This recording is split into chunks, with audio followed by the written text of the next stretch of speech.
Well, on Friday, there was significant rain in Accra. As a result of that, resulted in a lot of flooding in parts of the capital.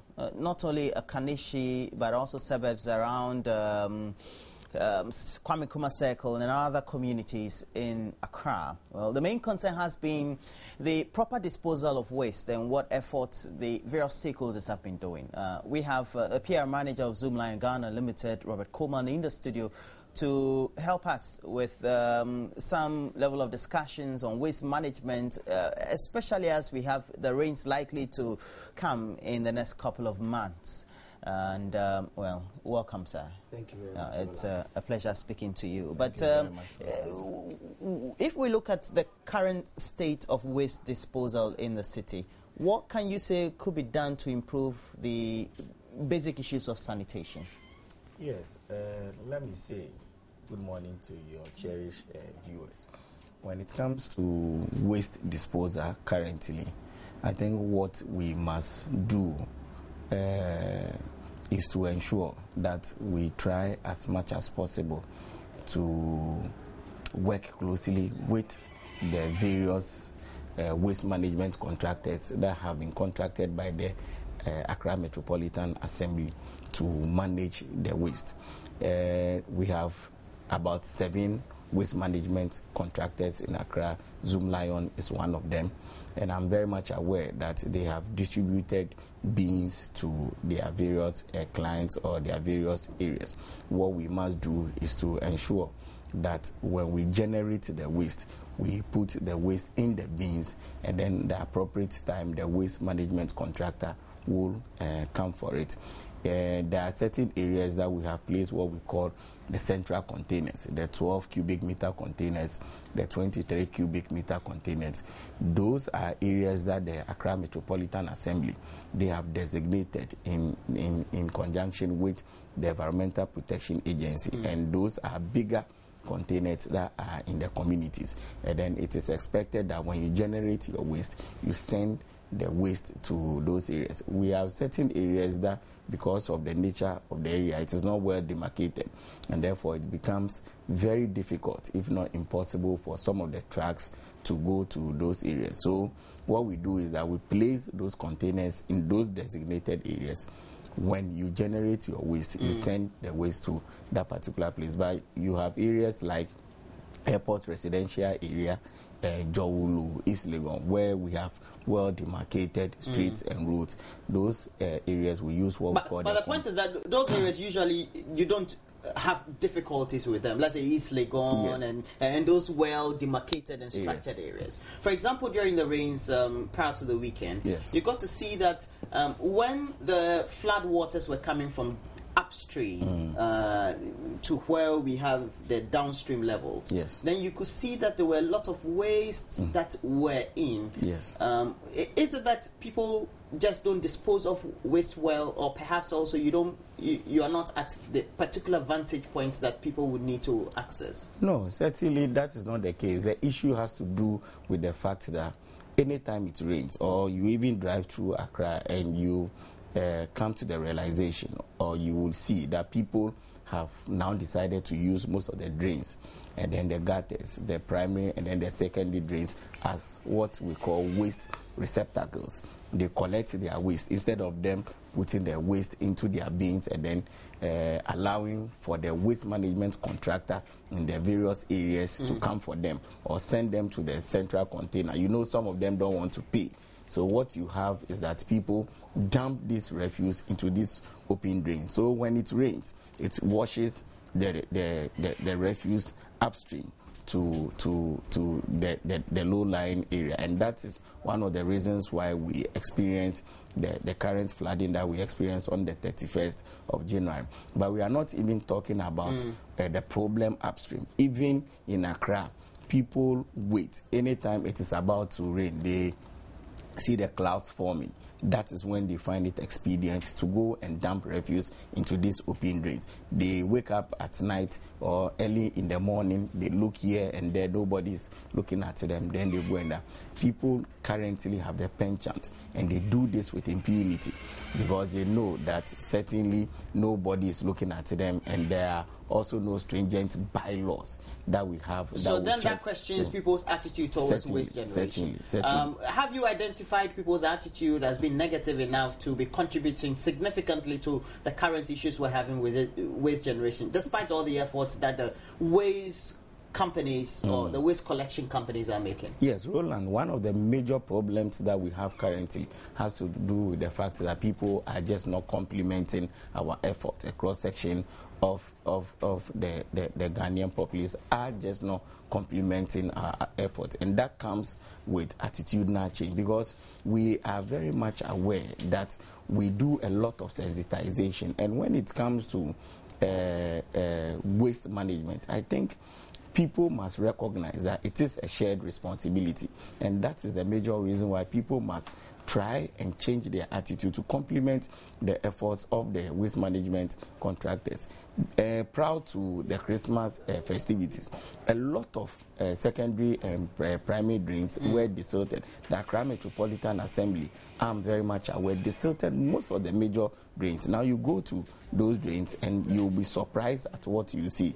It is just a matter of people being lawless and reckless and deciding that they are going to use the drains and the gutters as waste receptacles. So when it comes to attitude, I don't think currently we have the best of attitude. A cross-section of the people doing things that is improper and engaging themselves in lifestyles that are contributing significantly. How do you get people to dump waste correctly or maintain good sanitation attitude, whether at the home or at the industrial level or at the workplace? It has to do with what we usually do. Massive public education. What we are doing now is to educate people. We go to churches, we go to the mosques, we organize fora, we organize. But it still just don't listen.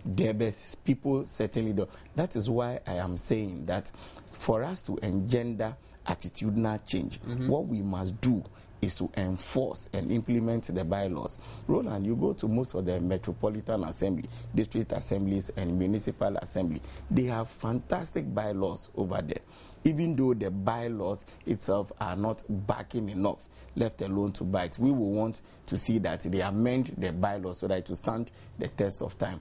The point we are making is that it is incumbent upon the municipal and metropolitan assemblies to ensure that the bylaws, that they are the custodians, they ensure that the bylaws are implemented or enforced to the latter.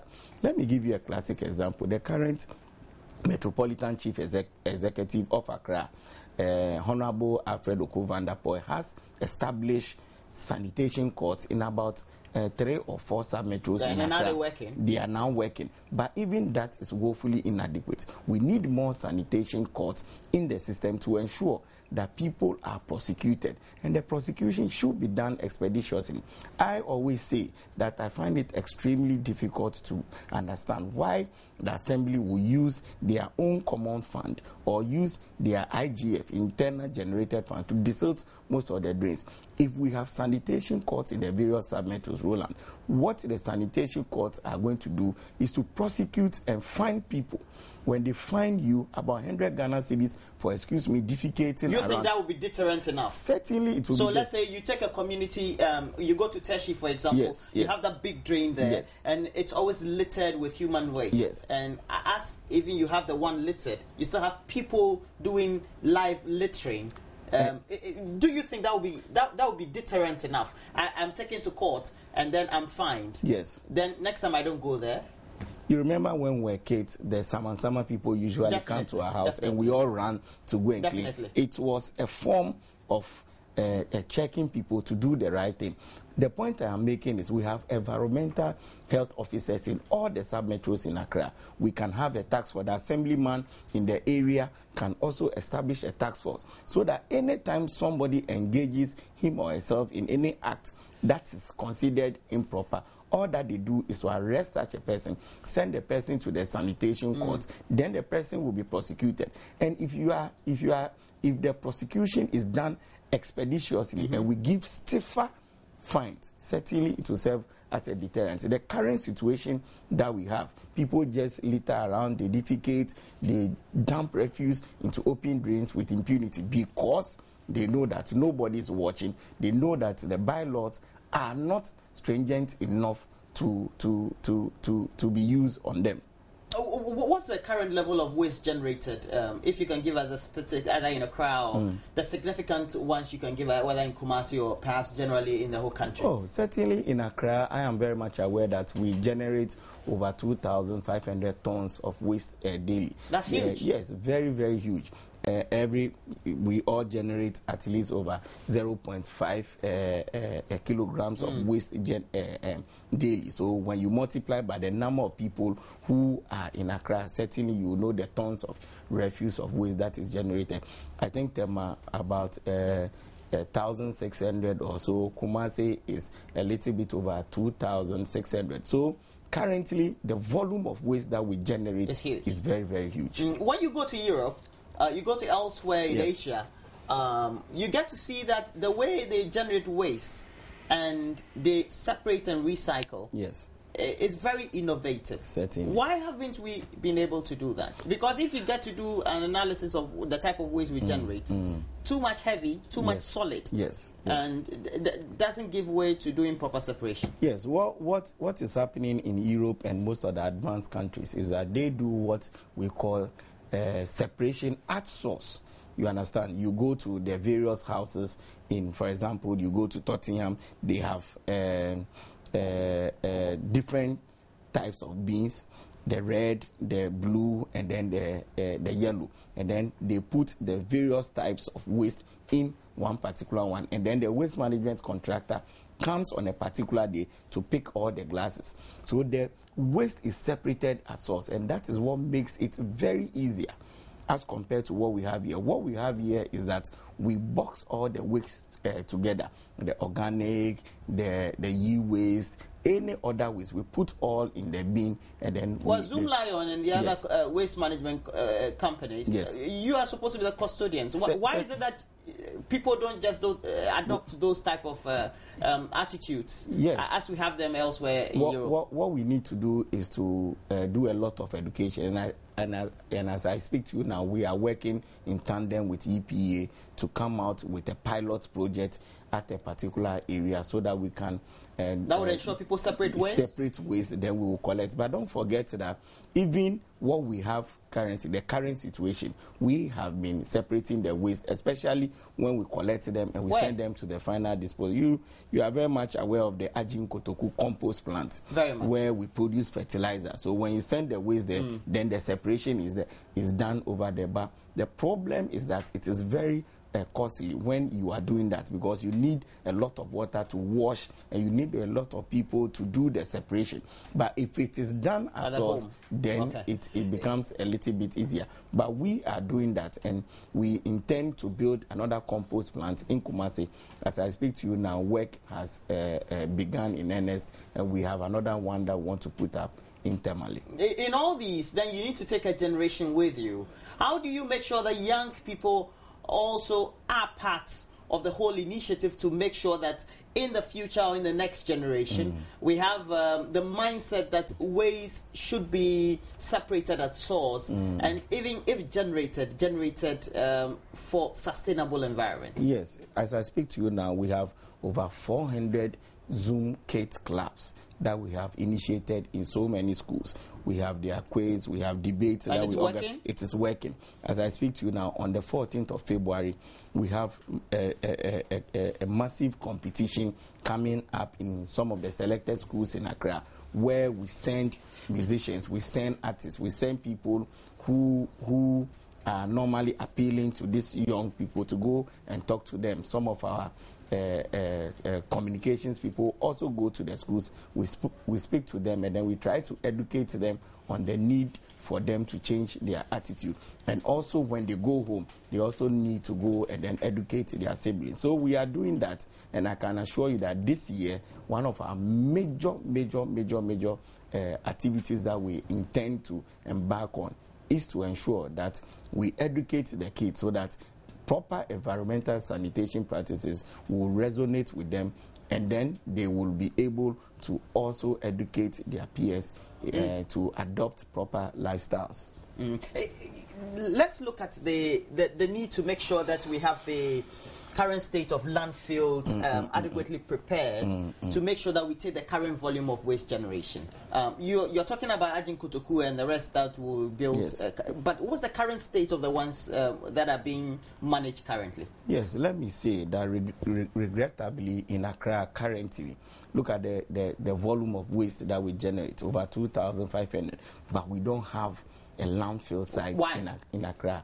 I think this particular question could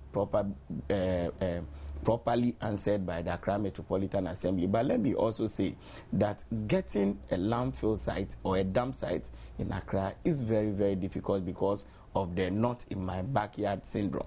Nobody wants to give out land for refuse to be brought there. You remember we were dumping at Malam, and Malam was even gone west. We were dumping at Malam, and then we had Kukuroko. Now we moved from Kukuroko, and then we came to Achimota. Achimota is full, and as I speak to you now, we have capped the place, and we are not dumping refuse there anymore. The Abokobi dam site that we have that normally serves Accra is also full to capacity, and I'm very much aware that EPA is working with the assembly to ensure that the place is decommissioned. The current place that we dump is the well-engineered landfill site at Acquah in the Tema municipality, and then the compost plant that we have. That is one of the major reasons why we are not able to collect the refuse timeously in recent times. If you go to homes, you see that a tractor must do about 6 or 8 trips, ends up doing only about 3 because of the distance and the fact that there is huge traffic on the road. So it is a major problem for us currently, and we are working seriously with the various assemblies to ensure that we have another well-engineered landfill site in Accra so that we'll be able to send the waste. If not because of the compost plant that we have, don't forget that the compost plant, we deal with about 900 tons of waste there daily. And if not because of the compost plants that we have, we should be having huge problems on our hands currently, because the only dump sites we have currently are 2, the well-engineered landfill sites in Tema and then the compost plant. If we as a country want to invest in waste generation, disposal and management, yes, what really are the prospects? For example, we have a landfill site, we generate, we go and put it there, and what? In other countries, we're told, according to literature, that it's used for something else. Yes, that is why we are using the current waste that we generate for composting. You understand? How does it work? Oh, it does work. If you go there, I can assure you that most of our farmers are currently patronizing the fertilizer to the extent that some of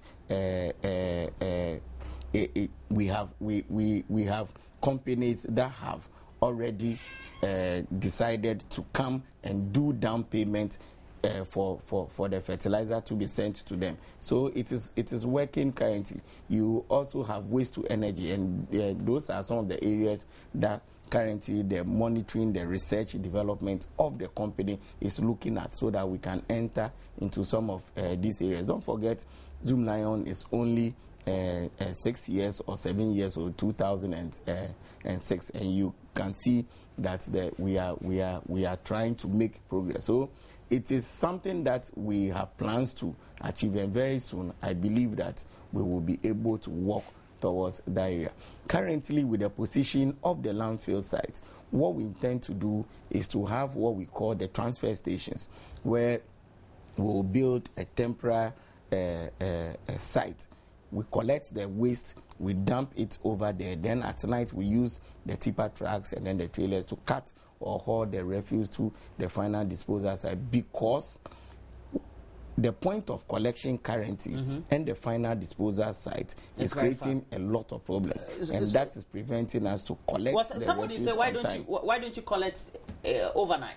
Yes, collecting overnight is one of the areas that we are looking at, but it comes with a lot of, we started, but when it comes to educating people, for people to bring their bins, it was a major problem. So we have areas that we collect at night. Some of the central containers we collect at night. But if you even collect at night, then you are solving the problem of traffic. But when it comes to the distance, it is still the same.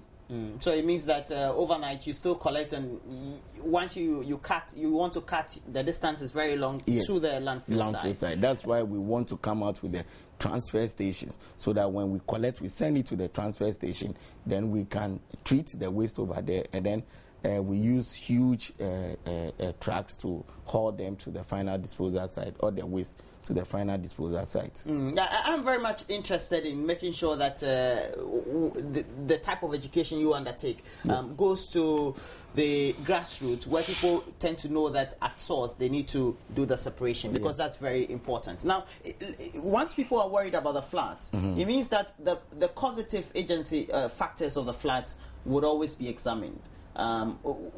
Apart from that, perhaps people had built on waterways, etc. Was filth a significant factor in the floods? Very, very much so. On Friday, we had a call that most of Accra had a lot of areas with rainwater, that most of the areas were flooded. So immediately we had to move our workers to sites, especially most of the flooded areas. And when we got there, we saw that a lot of drains were choked with rubber, plastic bags. Even some of the drains, I even have pictures to show. You see car tires, rims of vehicle being dumped into these drains. And certainly when you dump refuse into the drain, certainly it will choke.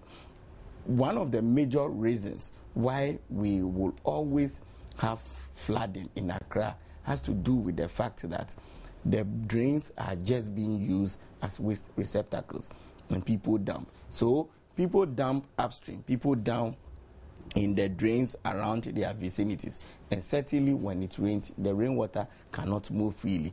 One of the major reasons that account for the flooding in Accra has to do with the fact that the drains are always choked. You do the desilting, the next day you come, the whole place is choked again. That is why we must have this sanitation courts, have people policing the various channels or drains, so that people will not go and dump refuse into them. Roland, I always say that when we recite the National Pledge, one of the things that we always say is that we promise on our honor to be faithful and loyal to Ghana, our motherland. You keep asking yourself that when it comes to... But there's no waste mentioned in the pledge. But at the end of the day, we said we want to be faithful and loyal to Ghana, our motherland.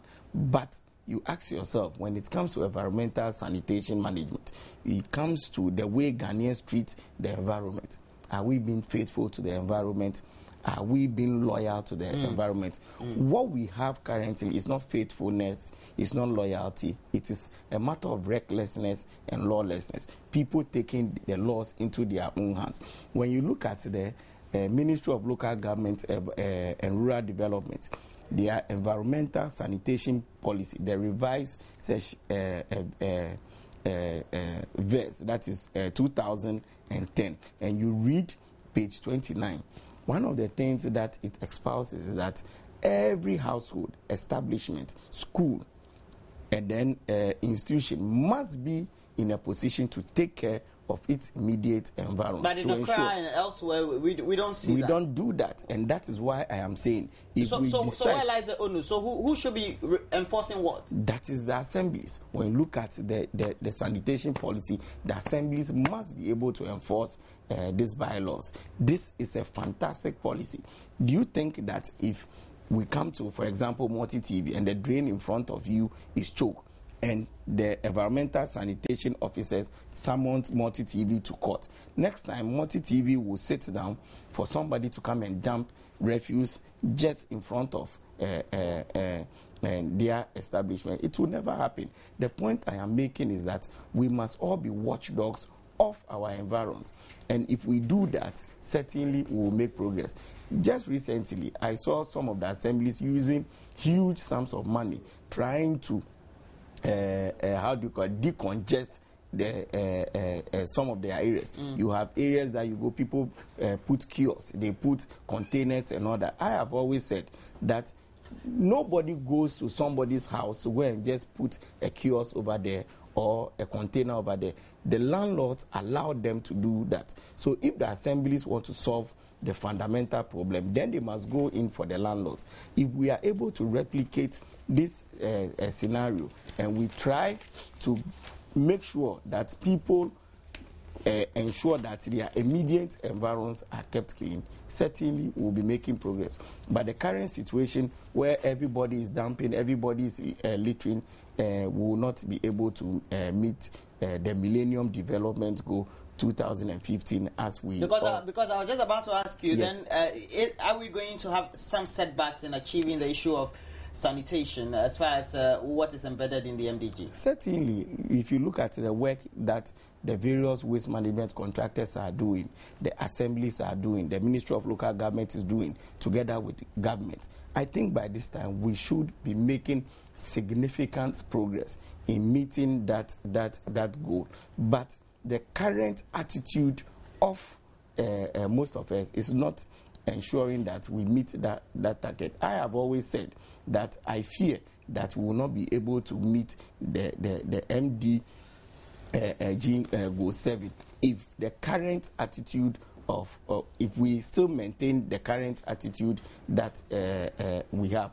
We must all recognize that environmental sanitation is a shared responsibility. You generate the waste, you wait for the waste management contractors to come and then collect the waste and send it to the final disposal site. It is reprehensible to go and dump refuse into open drains.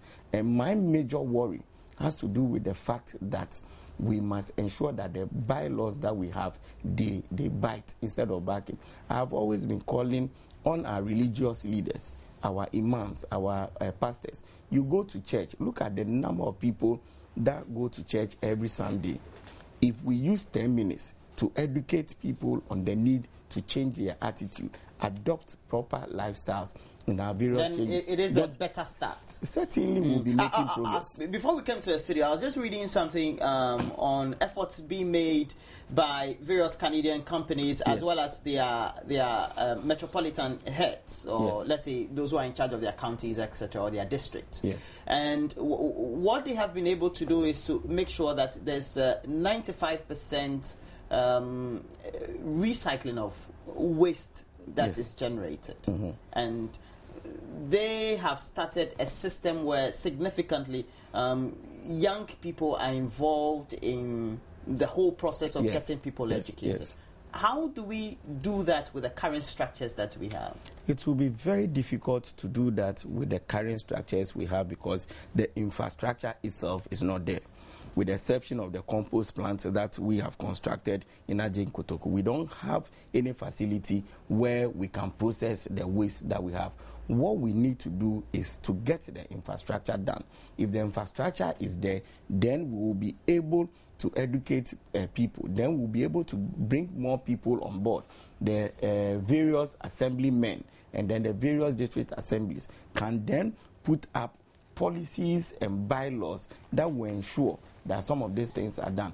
But if you don't have the infrastructure and you go into them, certainly the policy or the intended purpose will not be achieved. What we need to do is to establish solid infrastructure when it comes to and who should do that? Is it the private sector? Or the private sector is taking up the challenge. Zoomlion, for example, is taking up the challenge. And I believe the Ministry of Local Government also have ideas to take up some of these challenges so that 10 years from now, when we have solid infrastructures laid, then we can take up some of these programs that you are espousing. There's an known economist in the U.S., Professor Jeffrey Sachs. He's written some level of issues on the subject of why waste is a business. Yes. Why is it a business?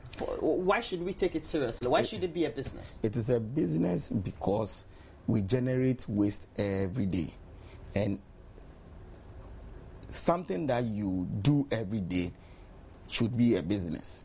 For example, look at the volume of plastic waste that we generate in Accra daily.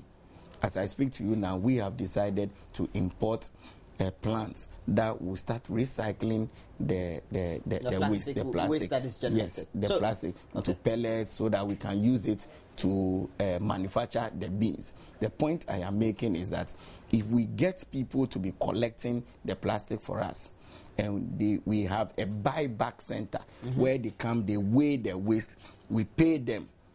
Certainly it is business. Don't forget that they are going to use the amount of money that you have paid them to feed their children. Then you will also use it to process or manufacture beans. You will be employing a lot of people. So waste management currently is a very big business. I have met Professor Jeffrey Sachs before, and I think he is one of the people who always encourages us, especially as Zoom Lion, to identify that waste management is big business, and therefore we need to have a comprehensive and a holistic plan in solving sanitation problems in Ghana. Let's look at the issue of small office containers, you call it. Is it a system you're introducing? Small office collection? Yes. Is it transfer stations? Okay. Yes. How would it work? Oh, it is you. For example, if you have a place in Kokobemle here, and then the final disposal site is in Tema, what you need to do is to build a very solid structure. I don't have a picture here. I would have showed it to you. You build the structure. Then when you collect the waste from Kokobemle, instead of you sending the refuse all the way to Tema, you go and dump it over there. It is treated. You understand? The waste will be treated over there when it comes to disinfestation and all that, and then it will be properly kept so that at night you use the payloaders or the excavators to collect the waste in huge tractors, then you send it to the final disposal. So it is not a permanent dumping place. It is a place that we use to hold the waste. For example, just down the road there is a place that we have placed some containers over there, but that one is a well-built structure that will also not bring out the odor. It is not going to it is a structure that will ensure that the waste is kept properly so that we don't have flies and all that hovering around. And I think if we are able to build about 6 of that in Accra, then we'll be able to collect the refuse very fast. But the current situation is that you need to drive all the way to Tema, and it is creating a lot of problems for us. Where are the best practices around the world that we can also module our own structures on? Oh, I would not even want to go to most of the advanced countries in terms of Singapore, Malaysia, Turkey, and all that, not even to talk about the United States of America. I would want you to look at just East African countries, that is Kenya, Nairobi. When you go to the capital of Kenya, and you look at the way they are managing their waste. They have some of the transfer stations over there. They are enforcing the bylaws. They have most of their drains are covered drains. What we have here is that most of our drains are open.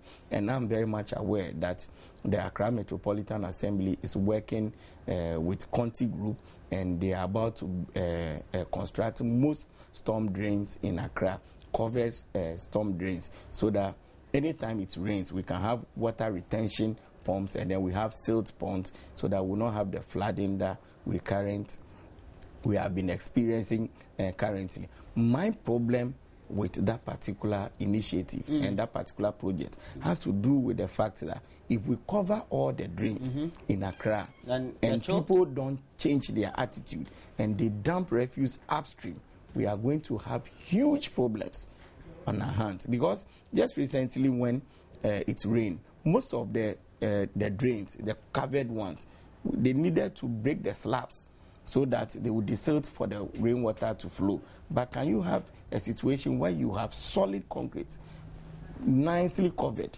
and we have some of the drains choked and the water cannot move? What are we going to do? So the problem is that as the project is running, they must also do the project and run massive public education concurrently so that people will know that if such a project is done and they don't change their attitude, the project will not serve the intended purpose. Because in 2011, if you look at the flood that hit Accra and the fact that about 15 people lost their life, 2011 we lost about 30 people, Accra alone recording over 15. Then you should know that this is a project that is very good and we must all support it. How do we support it? It's a matter of we changing our attitude. And I think the assemblymen, they have a significant role to play. Traditional authorities have a significant role to play. You and I, together with all the waste management contractors. But I believe what we must do currently is to ensure that we prosecute people who treat the environment anyhow. Just drive through Accra and go and see a lot of people. Their sewer lines have been connected to some of the public drains, and then when they flush their toilets every morning, that is where it enters. My problem is, where are the environmental health officers that we have in the various district assemblies or sub-metros? Their responsibility is to do what we call premises inspection. Bring some of these people to book, because government cannot do it alone, and that is why they are in the various sub-metros. If we are able to do that and we implement the environmental sanitation policy to the latter and ensure that the bylaws are implemented or enforced, then we'll be able to make progress. Because to engender a behavioral change, enforcement is extremely critical, and that is what we need to do. Now, since you're mentioning district assemblies, what's the level of collaboration Zoom Lion and the other waste collection companies have? Oh, we have a fantastic collaboration with the various district assemblies. We have programs that we run with them, the SIP. We also have the sanitation model of GIDA that we run with them. And we work closely with the district cleansing officers or the environmental health officers in the various district assemblies. They have areas that they have demarcated, and they also work with our supervisors. So in a month, they sit down together, come out with a work plan, a comprehensive work plan, then they implement it. So it is not as if we have specific areas that we cover every day. There are certain areas that every day we must go and clean, sweep, desert the drains.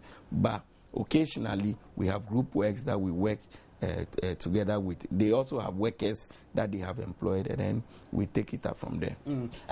How do you make sure that people tend to be more responsible for their waste generated, in terms of not only by way of attitude, but also perhaps financially, besides having the sanitation corps? Yes, when it comes to financing waste, it's a major problem currently. As I speak to you now, we manage the world engineered landfill site in Acquah, but for over 1.5 years, we have not received any money from the assemblies. And as I speak to you now, it is one of the major problems that we have, because you have earth moving equipment over there, you are buying fuel, you are paying workers and all that. It's a very expensive venture. It is a very, very expensive venture. And when it also comes to collecting money from the various households, I can also tell you that you go and collect refuse from a particular house for the whole month, or maybe 2 or 3 months, and then you go and collect your money, it becomes a problem. Sometimes in some of these compound houses, they don't know who to pay, how to even organize their money is a major problem for them. So when it comes to financing, we are having some challenges, but we are also working with other revenue agencies to see how we'll be able to mop up all these funds so that we will be able to use it profitably. I know we've been focusing on Accra just because we had a lot more of the field. How do we make sure that perhaps this level of education that you're giving to a lot more people, we don't tend to record the type of disaster that we witnessed on Friday, as we've been witnessing over the years in other parts, in very big urbanized communities in Ghana? No, when it comes to public education, day in and day out, we do, to the extent that even people are saying it's becoming a cliche. You talk about it and they say that is the normal, they have heard about but public education. People need to change their attitude. Certainly. But aside the normal public education that we are doing has to come with a rare job that must be done. As I speak to you now, I'm very much aware that the Accra zone has been taxed by the company to step up their works to ensure that all the areas that they have identified as problematic areas, they move the workers over there, look at some of the drains that need immediate desilting, and then it should be done. So it is not as if we are reneging on our effort to keep the city clean and we are only preaching attitudinal change. What we are doing currently is also to step up our work to ensure that if we have certain drains and certain gutters that are choked, what we need to do currently is to ensure that it is desilted. We remove all the garbage in it to ensure that when it rains again, we will not have some of these problems. We are very much aware that the meteorological department have just said that this year we are going to experience more rains. So what we need to do is to get in touch with assemblies, work closely with NADMO, and then we ensure that at least we do our part. We are very much aware that it is not a matter of garbage in the drains alone that causes the flood, but there are other conditions, and that one I know the assemblies are dealing with it, like building on waterways and all that. But the sanitation aspect, I can assure you that we will never renege in our efforts to ensure that we have proper sanitation in the various communities. In 2012 we did it. 2013 we were hit with heavy downpours, but we didn't have the problems that we had recently.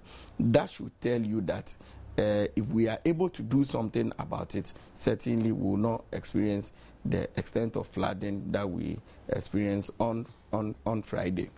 If we have to take a last look at what the current situation is, the densely populated communities, they generate a lot more waste? Yes. And why is that?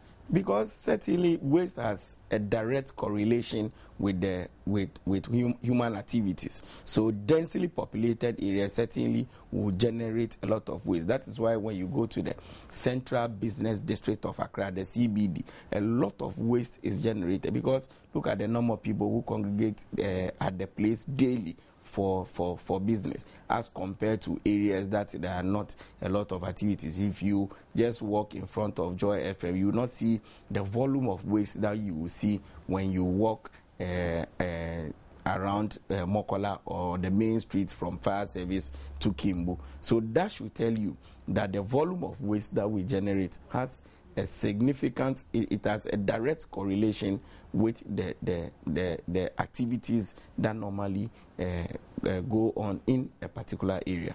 Okay, we wish you all the best, Robert Coleman. Robert Coleman is the PR manager for Zoom Lion Ghana Limited.